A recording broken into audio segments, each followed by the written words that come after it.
नमस्कार, captain TV Bihar देख रहे हैं आप। मैं हूं आपके साथ हर्ष भारद्वाज।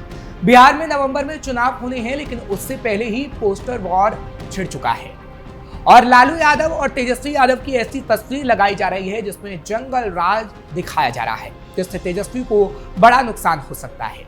पर क्या आगे आने वाले समय में ऐसा ही होगा और जंगल राज शब्द के पीछे आखिर बीजेपी जेडीयू क्या तेजस्वी लालू को बताना चाहते हैं? देखिए इस खास रिपोर्ट में।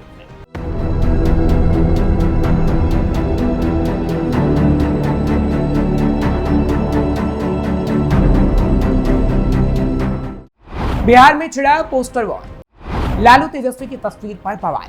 बिहार में चुनाव से पहले पोस्टर वॉर छिड़ गया है। अब राष्ट्रीय जनता दल यानी आरजेडी के खिलाफ नया पोस्टर सामने आया है, जिसमें लालू यादव और तेजस्वी यादव की तस्वीर लगी हुई नजर आ रही है। साथ ही जंगल राज 15 साल के 15 कांड शीर्षक ये पोस्टर जारी किया गया है, ताकि लालू और तेजस्वी को वो दिन याद दिलाए जा सके जिसमें जनता प्रताड़ित थी। आरजेडी पर जमकर हमला भी बोला जा रहा है। लालू प्रसाद यादव और राबड़ी देवी का 15 साल के कार्यकाल में हुए मामलों की सूची पोस्टर में भी छापी गई है। राजनीतिक दलों के बीच पोस्टर वॉर भी तेज हो गया है। बीते दिनों पटना के व्यस्त इनकम टैक्स चौराहे के पास एक विवादित पोस्टर ने सबका ध्यान अपनी ओर खींच लिया था। पोस्टर में राष्ट्रीय जनता दल प्रमुख लालू प्रसाद यादव और उनके बेटे सह विपक्ष के नेता तेजस्वी यादव को भैंस पर बैठे हुए दिखाया गया था, जिसके बाद से लगातार पोस्टर की झड़ी लगी हुई है। अब एक नए पोस्टर की सियासी लड़ाई में एंट्री हो गई है, जिसमें लालू यादव और राबड़ी देवी के शासन को लेकर एक पोस्टर जारी किया गया है, जिसमें जंगल राज का जिक्र किया गया। पोस्टर में क्या क्या? पोस्टर में 15 कांड का जिक्र किया गया है। लालू यादव और तेजस्वी यादव की पोस्टर में लिखा है कि जंगल राज 15 सालों की 15 कांड। इसमें कुछ पुराने मुद्दों का जिक्र है। मियापुर नरसंहार, चंपा विश्वास कांड, चारा घोटाला, दवा घोटाला, बाढ़ राहत राशि घोटाला, ऐसे ही तकरीबन 15 मुद्दों का जिक्र किया गया है। बिहार की सियासत में इस तरह के पोस्टर वॉर नई बात नहीं है, लेकिन व्यक्तिगत टिप्पणियों और परिवार को निशाना बनाना चुनावी माहौल को और तनावपूर्ण बना रहा है।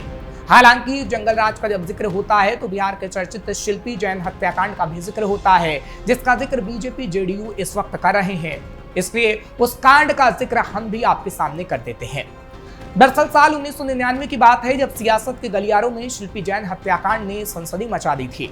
कहानी है शिल्पी जैन और गौतम सिंह नाम के दो युवाओं की। इनकी जिंदगी एक रहस्यमयी और दर्दनाक मोड़ पर जाकर खत्म हुई। ये एक ऐसी कहानी है जो न केवल बिहार बल्कि पूरे देश को झकझोर गई और आज भी अनसुलझे सवालों की गूंज लिए खड़ी है। शिल्पी जैन एक ऐसी लड़की थी जिसकी खूबसूरती और टैलेंट ने उसे शहर की शान बना दिया था। 23 साल की उम्र में वे न केवल पटना वुमेन्स कॉलेज की होनहार छात्र थी, बल्कि मिस पटना का खिताब जीतकर हर दिल की धड़कन बन चुकी थी। उसके पिता उज्जवल कुमार जैन शहर के मशहूर कपड़ा व्यापारी थे। शिल्पी अपने करियर की तैयारी में लगी थी। दूसरी तरफ उसका दोस्त गौतम सिंह एक NRI परिवार का बेटा था। गौतम के पिता ब्रिटेन में डॉक्टर थे। गौतम राजनीति में रुचि रखता था, इसलिए वो बिहार में ही रहता था। गौतम के परिवार के बाकी लोग ब्रिटेन में ही रहते थे। गौतम राष्ट्रीय जनता दल आरजेडी की युवा शाखा से जुड़ा था और उसकी दोस्ती सत्ताधारी नेताओं से थी। शिल्पी और गौतम की मुलाकात एक संयोग थी जो जल्द ही प्यार में बदल गई। किसको पता था कि उनका ये प्यार एक ऐसी आंधी में फंसने वाला था जो सब कुछ तहस नहस कर देगा। 3 जुलाई 1999 की सुबह शिल्पी रोज की तरह रिक्शे से अपने कंप्यूटर कोचिंग इंस्टीट्यूट के लिए निकली।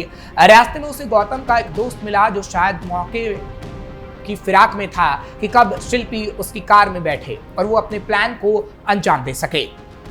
शिल्पी को रिक्शे पर बैठा देख उसने उसे कार से कोचिंग तक पहुंचा देने की बात कही। शिल्पी उस लड़के को गौतम के रिश्ते से जानती थी, इसलिए बिना किसी डर के वो कार में बैठ गई। कुछ दूर आगे जाने पर जब कार उसके कोचिंग की बजाय एक अनजान रास्ते की तरफ मुड़ी तो शिल्पी डर गई। शिल्पी ने रास्ता बदलने का कारण पूछा तो कार चला रहे लड़के ने बताया कि हम वाल्मीकि गेस्ट हाउस जा रहे हैं, वहां गौतम तुम्हारा इंतजार कर रहा है। जब तक शिल्पी कुछ सोच पाती और कर पाती तब तक उसे ऐसी जगह पहुंचा दिया गया था जो अय्याशी का अड्डा था। गौतम को जैसे ही इस बात की खबर मिली कि शिल्पी को वाल्मीकि गेस्ट हाउस ले जाया गया है, वह बिना देरी के पहुंचा। गौतम जब तक वहां पहुंचा तो उसने देखा कि 4 से 5 लोग शिल्पी को नोचने में लगे थे और वे उनसे खुद को बचाने की गुहार लगा रही थी। गौतम को देख शिल्पी उससे लिपट गई। उन लोगों ने गौतम को भी पकड़कर पीटा और उसी के सामने शिल्पी से बारी बारी के साथ दुष्कर्म किया। लालू यादव के साले साधु यादव का आयाना। पुलिस जांच शुरू करती उससे पहले ही रात में सूचना आई कि गांधी मैदान के फ्रेजर रोड स्थित एक गैराज में कार में 2 डेड बॉडी मिली है। कॉर्नर नंबर 12 की गैरेज में खड़ी सफेद मारुति जैन कार के अंदर 2 लाशें थी, एक शिल्पी की और दूसरा उसके प्रेमी गौतम की। दोनों अर्धनग्न अवस्था में थे।